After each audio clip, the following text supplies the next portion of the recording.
Welcome back competitors. ನನ್ನ ಗುರಿ 6ರಿಂದ 12th ಎಲ್ಲ ಸಿಲೆಬಸ್ನ ಪುಟ ತೆಗೆದು ಹಾಕೋದು ಮತ್ತು ವಿಡಿಯೋ ಮಾಡೋದು ಮತ್ತು ಎಲ್ಲರಿಗೆ 6ರಿಂದ 12ನೇ ತರಗತಿವರೆಗೆ ಉಚಿತ ಒಂದು ಪಾಠದ ವಿವರಣೆ. ಕಾಂಪಿಟೇಟರ್ಸ್ ಹೇಗೆಲ್ಲ ಪಾಯಿಂಟ್ಸ್ ನೆನಪಿಟ್ಕೊತಾರೆ, ಎಕ್ಸಾಮ್ ಕ್ರ್ಯಾಕ್ ಮಾಡ್ತಾರೆ ಅನ್ನೋದು ನೋಡೋಣ ಸ್ನೇಹಿತರೆ. ಇವತ್ತು ನಾವು ಮೌರ್ಯ ಸಾಮ್ರಾಜ್ಯದ ಒಂದು ಪಾಯಿಂಟ್ಸ್ ಹೇಗೆ ನೆನಪಿಟ್ಕೊಳ್ತಾರೆ ಅನ್ನೋದು ನೋಡೋಣ ಸ್ನೇಹಿತರೆ. ಈಗ ಕಾಂಪಿಟೇಟರ್ಸ್ ಮೊದಲು ಓದ್ತಾರೆ ಸ್ನೇಹಿತರೆ. ಅದು ನಾನು ನಿಮಗೆ ಈ ಮೌರ್ಯರು 8ನೇ ತರಗತಿಯ ಒಂದು PDF ನಾನು ಟೆಲಿಗ್ರಾಮಲ್ಲಿ ಚಾನಲಲ್ಲಿ ಕೊಟ್ಟಿರ್ತೀನಿ. ಹೋಗಿ PDF ಡೌನ್ಲೋಡ್ ಮಾಡ್ಕೊಳ್ಳಿ ಸ್ನೇಹಿತರೆ. ಭಾರತ ಕಂಡ ಮೊಟ್ಟ ಮೊದಲ ಸಾಮ್ರಾಜ್ಯ ಮೌರ್ಯರದು. ಇವರು ಮಗಧದಿಂದ ರಾಜ್ಯವನ್ನು ಆಳಿದರು. ಚಂದ್ರಗುಪ್ತ, ಬಿಂದುಸಾರ ಹಾಗೂ ಅಶೋಕ ಈ ರಾಜಮನೆತನದ ರಾಜರುಗಳೇ ಪ್ರಮುಖರು. ನೋಡಿ ಸ್ನೇಹಿತರೆ, ಇವು ಪಾಯಿಂಟ್ಸನ್ನು ನೆನಪಿಟ್ಕೊಳ್ಳೋಕ್ಕಾಗುತ್ತೆ. ಚಂದ್ರಗುಪ್ತ ಮೌರ್ಯ, ಬಿಂದುಸಾರ ಹಾಗೂ ಅಶೋಕ ಈ ಮನೆತನ ರಾಜರುಗಳೇ ಪ್ರಮುಖರು ಅಂತ ಹೇಳ್ಬೋದು. ಚಂದ್ರಗುಪ್ತ ಮೌರ್ಯನಿಂದ ಸ್ಥಾಪನೆ ಆಯಿತು. ನೋಡಿ ಸ್ನೇಹಿತರೆ, ಚಂದ್ರಗುಪ್ತ ಮೌರ್ಯನಿಂದ ಸ್ಥಾಪಕ ಅಂತ ಹೇಳ್ಬೋದು ಸ್ನೇಹಿತರೆ. ನೆಕ್ಸ್ಟು ಗ್ರೀಕರ ರಾಯಭಾರಿಯಾಗಿದ್ದ ಮೆಗಿಸ್ತಾನಿಕನು ಇಂಡಿಕಾ. ನೋಡಿ ಸ್ನೇಹಿತರೆ, ನಿಮಗೆ ಇನ್ನೊಂದು ರೀತಿಯಲ್ಲಿ ಕೇಳ್ಬೋದು ಸ್ನೇಹಿತರೆ. ಮೆಗಸ್ತಾನಿಕ್ ಇಂಡಿಕಾ ಎಂಬ ಕೃತಿ ಬರೀತಾನೆ ಸ್ನೇಹಿತರೆ. ಇದೊಂದು ಪಾಯಿಂಟ್ ನೆನಪಿಟ್ಕೊಳ್ತಾರೆ. ನೆಕ್ಸ್ಟ್, ಗ್ರೀಕ್ ಬರಹಗಾರ ಕೃತಿಗಳಲ್ಲಿ ತುಣುಕು ಮಾತ್ರ ಉಲ್ಲೇಖವಾಗಿದೆ. ಅಂದರೆ ಇವನು ಬರೆದಿರುವಂಥ ಒಂದು ಕೃತಿಯಲ್ಲಿ ಸ್ವಲ್ಪ ಮಾತ್ರ ವಿವರಿಸಲಾಗಿದೆ. ಚಂದ್ರಗುಪ್ತ ಮೌರ್ಯ ಮಂತ್ರಿಯಾಗಿದ್ದನು. ಅಂದರೆ ಚಂದ್ರಗುಪ್ತ ಮೌರ್ಯನ ಮಂತ್ರಿಯಾಗಿದ್ದವನು ಯಾರು?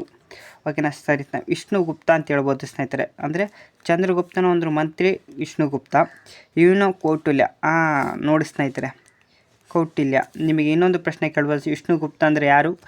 ವಿಷ್ಣುಗುಪ್ತನ ಒಂದು ಕೃತಿ ಏನೋ ಅಂತ ಕೇಳ್ಬೋದು. ನೆನ್ಪಿಟ್ಕೊಳ್ಳಿ, ವಿಷ್ಣುಗುಪ್ತ ಅಂದರೆ ಬೇರೆ ಯಾರಲ್ಲ, ಕೌಟಿಲ್ಯ ಅಂತ ನೆನ್ಪಿಟ್ಕೊಳ್ಳಿ ಸ್ನೇಹಿತರೆ. ಇವನು ಚಾಣಕ್ಯ ಅಂತ ಹೆಸರು ಬಿಡಿದು ಪ್ರಖ್ಯಾತನಾಗಿರ್ತಾನೆ. ಇವನು ಅರ್ಥಶಾಸ್ತ್ರ. ನೋಡಿ ಸ್ನೇಹಿತರೆ, ಚಾಣಕ್ಯ ಅರ್ಥಶಾಸ್ತ್ರ ಬರೆದಿರ್ತಾನೆ, ನೆನ್ಪಿಟ್ಕೊಳ್ಳಿ ಸ್ನೇಹಿತರೆ. ನೆಕ್ಸ್ಟು ಇದು ಒಂದು ಮೊದಲನೇ ಪ್ಯಾರಾದಲ್ಲಿ ಇಷ್ಟಕ್ಕೊಂದು ಪಾಯಿಂಟ್ಸ್ ಇರ್ತವೆ. ನೆಕ್ಸ್ಟು ಸೆಕೆಂಡ್ ಒನ್ ಸಾಮ್ರಾಟ್ ಅಶೋಕನ ಓಕೆನಾ. ಮೌರ್ಯರ ಪ್ರಸಿದ್ಧ ದೊರೆ ಯಾರು ಅಂತ ಕೇಳಬಹುದು ನೀವು ಕ್ವಶನಲ್ಲಿ. ಅಶೋಕ ಚಕ್ರವರ್ತಿ ಅಶೋಕ ಅಂತೇಳಿ ನೀವು ಪಾಯಿಂಟ್ಸನ್ನು ಮಾಡೋಕ್ಕಾಗುತ್ತೆ. ಇವನ ಕಾಲದ 5 ಪ್ರಮುಖ ನಗರ ಕೇಂದ್ರಗಳನ್ನು ನಾವು ಗುರುತಿಸಬಹುದು. ಓಕೆನಾ. ರಾಜಧಾನಿ. ಓಕೆ ಸ್ನೇಹಿತರೆ, ನೋಡಿ ಮೌರ್ಯರ ಒಂದು ರಾಜಧಾನಿ ಪಾಟಲಿಪುತ್ರ. ನೋಡಿ ಸ್ನೇಹಿತರೆ, ಪಾಟಲಿಪುತ್ರ ನಾವು ರಾಜಧಾನಿ ಅಂತ ಕರಿಬೋದು. ಹಾಗೆ ನಾವು 5 ನಗರ ಕೇಂದ್ರಗಳಂತ ಅಂದರೆ ಸ್ನೇಹಿತರೆ, ಪಾಟಲಿಪುತ್ರ ಕೂಡ ಒಂದು, ತಕ್ಷಶಿಲ, ಉಜ್ಜಿನಿ, ಕಾಳಿಂಗ ಹಾಗೂ ಸುವರ್ಣಗಿರಿ. ಇವು 5 ಪ್ರಮುಖ ನಗರ ಕೇಂದ್ರಗಳು. ಓಕೆನಾ ಸ್ನೇಹಿತರೆ, ಇವು ನೆನಪಿಟ್ಕೊಳ್ಳುವಂಥ ಅಂಶಗಳು. ಹಾಗೂ ಬಹುಮುಖ್ಯ ಸಂಪರ್ಕಗಳಾಗಿದ್ದವು ತಕ್ಷಶಿಲ, ವಾಯುಭಾರದ ದ್ವಾರಕವಾಯಿತು. ನೋಡಿ ಸ್ನೇಹಿತರೆ, ನಿಮಗೆಲ್ಲ ತಕ್ಷಶಿಲ ವಾಯುಭಾರತ ದ್ವಾರಕವಾಗಿತ್ತು. ಉಜ್ಜಯಿನಿ ಉತ್ತರದಿಂದ ದಕ್ಷಿಣ. ನೋಡಿ ಸ್ನೇಹಿತರೆ, ಉಜ್ಜಯಿನಿ ಒಂದು ವ್ಯಾಪಾರದ ಮಾರ್ಗವಾಗಿತ್ತು. ನೆಕ್ಸ್ಟು ಗಂಗಾ ಮಾರ್ಗ ಸಮುದ್ರದ ಮಹಾದ್ವಾರ. ಕಾಳಿಂಗ, ಗಂಗಾ. ನೋಡಿ ಸ್ನೇಹಿತರೆ, ಕಾಳಿಂಗ ಯಾವ ನದಿ ತೀರದಲ್ಲಿ ಅಂತ ಇರ್ಬೋದು, ಕ್ವಶನ್ ಕೇಳ್ಬೋದು. ಕಾಳಿಂಗವು ಗಂಗಾ ನದಿ ಮಾರ್ಗದ ಸಮುದ್ರಕ್ಕಿಂತ ಮಹಾದ್ವಾರ. ಸುವರ್ಣಗಿರಿಯು ದಕ್ಕನ್ ಹೃದಯ ಭಾಗದ ಇಂದಿನ ಕರ್ನಾಟಕದಲ್ಲಿದೆ.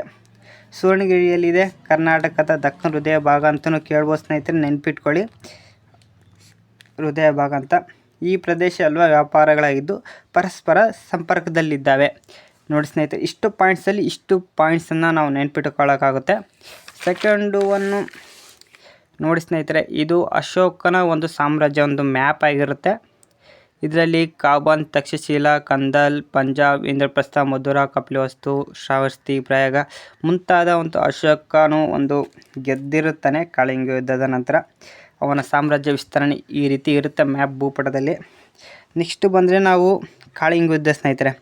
ಕಾಳಿಂಗ ಯುದ್ಧದಲ್ಲಿ 8 ವರ್ಷಗಳ ನಂತರ ಅಶೋಕನು ಕಾಳಿಂಗ ಯುದ್ಧವನ್ನು ವಶಪಡಿಸಿಕೊಳ್ತಾನೆ.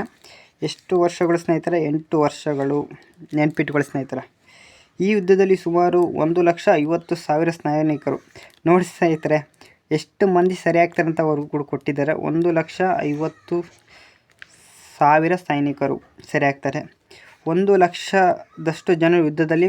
ನೋಡಿ ಸ್ನೇಹಿತರೆ, 1,00,000 1,00,000ದಷ್ಟು ಯುದ್ಧದಲ್ಲಿ ಜನರು ಮರಣವನ್ನು ಹೊಂದುತ್ತಾರೆ. ಇಂತಹ ಯುದ್ಧಗಳಿಂದಾಗುವ ಸಾವು ನೋವುಗಳಿಂದ ಅಶೋಕ ಚಕ್ರವರ್ತಿಯು ನೊಂದುಕೊಂಡು ಇದಕ್ಕಿಂತಲೂ ಹೆಚ್ಚಿನ ಸಹಜೀವನ ಗೌರವಿಸುತ್ತಾ ನಿಷ್ಠೆಯಿಂದ ಸನ್ಮಾರ್ಗದಲ್ಲಿ ನಡೆಯುವ ಮುಗ್ಧ ಜನತೆಯ ಯುದ್ಧದಿಂದ ಗಾಯಗೊಂಡಿದ್ದಾರೆ ಅಥವಾ ಸತ್ತಿದ್ದಾರೆ ಹಾಗೂ ತಮ್ಮನ್ನು ಪ್ರೀತಿಸುವುದರಿಂದ ಅಗಲಿದ್ದಾರೆ ಎನ್ನುವ ವಿಚಾರ ಅಶೋಕನಿಗೆ ಅತಿಯಾದ ನೋವನ್ನುಂಟು ಮಾಡುತ್ತೆ. ನೋಡಿ ಸ್ನೇಹಿತರೆ, ಕಾಳಿಂಗ ಯುದ್ಧದ ನಂತರ ಅವನು ಫುಲ್ಲು ಮರಣಗಳನ್ನು, ಹಿಂಸೆ ಅವನ್ನೆಲ್ಲ ನೋಡಿ ಅವನು ಧರ್ಮದ ಕಡೆಗೆ ಒಂದು ಒಲವನ್ನು ತೋರ್ತಾನೆ ಅನ್ನೋದು ಕಾಳಿಂಗ ಯುದ್ಧದ ನಂತರ ಅಂತ ಹೇಳಿದ್ದಾರೆ ಈ ಒಂದು ಪ್ಯಾರಾದಲ್ಲಿ. ಅವನು ಧರ್ಮದ ಕಡೆಗೆ, ನೋಡಿ ಸ್ನೇಹಿತರೆ, ಇಲ್ಲೊಂದು ಪಾಯಿಂಟ್ ಇದೆ, ಅದನ್ನು ಅಹಿಂಸೆ ಸರಿಯಾಗಿ ಪದಗಳನ್ನು ನೆನಪಿಟ್ಕೊಳ್ಳಿ ಸ್ನೇಹಿತರೆ.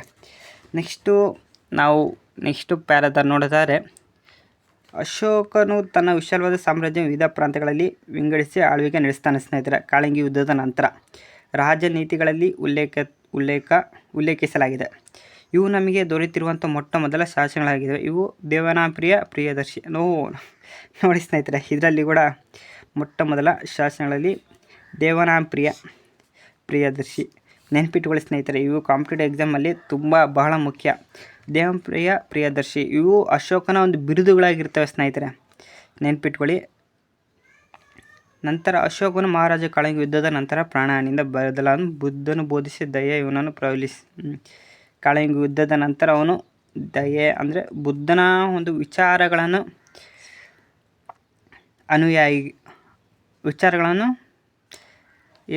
ಅನುಸರಿಸ್ತಾನಂತ ಹೇಳ್ಬೋದು. ನಂತರ ಕಾರ್ಯಕ್ಕಾಗಿಯೇ ಧರ್ಮದ ಮಹಾಮಂತ್ರವನ್ನು ನೇಮಿಸಿ ಅಶೋಕ ಹೊರಡಿಸಿದ ಶಾಸನ ಧರ್ಮದ ವಿಚಾರಗಳು ವ್ಯಕ್ತವಾಗಿದೆ. ನೋಡಿ ಸ್ನೇಹಿತರೆ, ಇದು ಅವನು ಬುದ್ಧದ ಒಂದು ಅನುಯಾಯಿಗಳನ್ನು, ಅವನು ಬುದ್ಧನ ಒಂದು ನ್ಯಾಯ ನೀತಿಗಳನ್ನು ಅನುಸರಿಸುತ್ತಾ ಅವನು ಬುದ್ಧನ ವಿಚಾರಗಳನ್ನು ಪ್ರಖ್ಯಾತಗೊಳಿಸಿದ್ದಾನೆ ಅಂತ ಈ ಪಾತ್ರದಲ್ಲಿ, ಈ ಸಾರಾಂಶದಲ್ಲಿದೆ. ನೆಕ್ಸ್ಟು ಅಶೋಕನ ಅನೇಕ ಶಾಸನ ಪ್ರಾಕೃತ ಭಾಷೆಯಲ್ಲಿವೆ, ಬ್ರಾಹ್ಮಿಯಲ್ಲಿವೆ. ನೋಡಿ ಸ್ನೇಹಿತರೆ, ಅಶೋಕನ ಶಾಸನಗಳು ಯಾವ ಭಾಷೆಯಲ್ಲಿರ್ತವೆ ಅಂದರೆ ಬ್ರಾಹ್ಮಿ ಲಿಪಿ, ಓಕೆನಾ, ಪ್ರಾಕೃತ ಅಂತ ಹೇಳ್ಬೋದು. ಬ್ರಾಹ್ಮಿ ಅಥವಾ ಪ್ರಾಕೃತ ನೆನಪಿಟ್ಕೊಳ್ಳಿ. ಇದು ಬ್ರಹ್ಮಗಿರಿ ಅಶೋಕ ಶಿಲಾಶಾಸನಗಳು ಪತ್ತೆಯಾಗಿವೆ. ಅಶೋಕ ಸಾರಂತ ಸ್ತಂಭದಲ್ಲಿ ಅತ್ಯಂತ ಚಿನ್ನೊಂದು ನಾವು ಭಾರತ ರಾಜ್ಯ ಲಾಂಛನವಾಗಿ ಬಳಸಿಕೊಂಡಿದ್ದೇವೆ. ನೋಡಿ ಸ್ನೇಹಿತರೆ, ಇದೊಂದಿದೆ ರಾಜ್ಯ ಲಾಂಛನ. ಇದು ನಾವು ರಾಜ್ಯ ಲಾಂಛನ, ನಮ್ಮ ಭಾರತದ ಒಂದು ರಾಜ್ಯ ಲಾಂಛನದಾಗಿ ನಾವು ಬಳಸಿಕೊಂಡಿದ್ದೇವೆ ಅಂತ ಹೇಳ್ಬೋದು. ನಂತರ ವ್ಯಾಪಾರ ಹೇಗಿರುತ್ತೆ ಅಂತ ಹೇಳಿಕೊಟ್ಟಿದ್ದಾರೆ ಈ ಪಾಠದಲ್ಲಿ. ಬೆಳವಣಿಗೆಯನ್ನು ಈ ಕಾಲದಲ್ಲಿ ಕಾಣುತ್ತೇವೆ. ಕೃಷಿಯನ್ನು ಹೆಚ್ಚಿಸಲು ಸರ್ಕಾರ ವಿವಿಧ ಕಾರ್ಯಕ್ರಮ ಹಮ್ಮಿಕೊಂಡಿದ್ದು ವಿಶೇಷ ತೆರಿಗೆ ವಿನಾಯಿತಿಗಳ ಸೌಲಭ್ಯ ಈ ಹಿನ್ನೆಲೆಯಲ್ಲಿ ನೀಡಲಾಗಿತ್ತು. ವಿಶಾಲ ಭೂ ಪ್ರದೇಶದ ಆಳ್ವಿಕೆಯನ್ನು ನಡೆಸಲು ವಿವಿಧ ಅಧಿಕಾರಿಗಳಿದ್ದರು. ಶಾಶ್ವತ ಸೈನ್ಯ ಅಗತ್ಯವೂ ಅವರಿಗಿತ್ತು. ಇವನ್ನೆಲ್ಲ ನೆರವೇರಿಸಲು ತೆರಿಗೆ ಬೇಕಾಗಿತ್ತು. ಇದೇ ಅಲ್ಲದೆ ಭೂಕಂದಾಯವು ಸಹ ರಾಜನ ಮೂಲ ಆದಾಯವಾಗಿತ್ತು. ನೋಡಿ ಸ್ನೇಹಿತರೆ, ಅಶೋಕನ ಒಂದು ಮೇನ್ ಆದಾಯ ಭೂಕಂದಾಯ ಅಂತ ಹೇಳ್ಬೋದು, ಮೂಲ ಆದಾಯ. ಇವು ಸಂಗ್ರಹಣೆಯಲ್ಲಿ ವಿವಿಧ ಅಧಿಕಾರಿಗಳ ಶ್ರಮಿಸುತ್ತಿದ್ದರು. ಗೂಢಚಾರಗಳು ಮಾಹಿತಿಯನ್ನು ರಾಜನಿಗೆ ತಿಳಿಸಿದರು. ನೋಡಿ ಗೂಢಚಾರರು ಮಾಹಿತಿಯನ್ನು ರಾಜನಿಗೆ ತಿಳಿಸ್ತಾ ಇರ್ತಾರೆ. ಯಾರ ರಾಜರಿರ್ತಾರೆ ಗೂಢಚಾರಿಗಳು ಇದ್ದೇ ಇರ್ತಾರೆ ಸ್ನೇಹಿತರೆ, ನೆನ್ಪಿಟ್ಕೊಳ್ಳಿ. ಗೂಢಚಾರಿ ನದಿ ಹಾಗೂ ಭೂ ಆದಿಗಳನ್ನು ನಿಯಂತ್ರಿಸುವ ಮೂಲಕ ವ್ಯಾಪಾರ ಹಾಗೂ ವಾಣಿಜ್ಯ ಮೇಲೆ ಹತೋಟಿಯನ್ನು ಸಾಧಿಸಲಾಗಿತ್ತು. ನೋಡಿ ಸ್ನೇಹಿತರೆ, ಇಷ್ಟಕ್ಕೊಂದು ಪಾಯಿಂಟ್ಸ್ಗಳು ಈ ನಾವು ಮೌರ್ಯ ಸಾಮ್ರಾಜ್ಯದಲ್ಲಿ ನಾವು ನೋಡಬಹುದಾಗಿರುತ್ತೆ. ಇದು ನಾವು ಇವತ್ತು ಮೌರ್ಯರ ಸಾಮ್ರಾಜ್ಯದ 8ನೇ ತರಗತಿ ಒಂದು ಪಾಠ್ಯಕ್ರಮದ ಒಂದು ಮೇನ್ ಪಾಯಿಂಟ್ಸನ್ನು ನೋಡಿರ್ತೀವಿ. ಕಾಂಪಿಟೇಟಿವ್ಸ್ಗೆ ಇದು ಮುಖ್ಯವಾಗಿರುತ್ತೆ. ನಾನು ಈ ಇಮೇಜ್ PDF ನಾನು ಟೆಲಿಗ್ರಾಮಲ್ಲಿ ಹಾಕಿರ್ತೀನಿ. ಯೂಟ್ಯೂಬಲ್ಲಿ ಹೇಗೆ ಅಪ್ಲೋಡ್ ಮಾಡೋದು ಅಂತ ನನಗೆ ಗೊತ್ತಿಲ್ಲ. ಟೆಲಿಗ್ರಾಮಲ್ಲಿ ಜಾಯಿಂಟ್ ಲಿಂಕ್ ಕೊಟ್ಟಿರ್ತೀನಿ ಸ್ನೇಹಿತರೆ. ಅದರಲ್ಲಿ ಹೋಗಿ ನೀವು ಈ ಪಾಠದ ಒಂದು ಸಂಕ್ಷಿಪ್ತ ಒಂದು ಫೋಟೋ ಇಮೇಜನ್ನು ಕಾಣ್ಬೋದು. ಮುಂದೆ ಕಾಂಪಿಟೇಟಿವ್ ಎಕ್ಸಾಮಲ್ಲಿ ನಿಮಗೆ 6ರಿಂದ ನಾನು 12ನೇ ತರಗತಿವರೆಗೆ ಎಲ್ಲ ಕಾಂಪಿಟೇಟರ್ಸ್ ನೋಟ್ಸು ಟೆಕ್ಸ್ಟ್ ಬುಕ್ಗಳನ್ನು ಹಾಕೋ ಪ್ರಯತ್ನ ನಾನು ಮಾಡ್ತೀನಿ ಸ್ನೇಹಿತರೆ.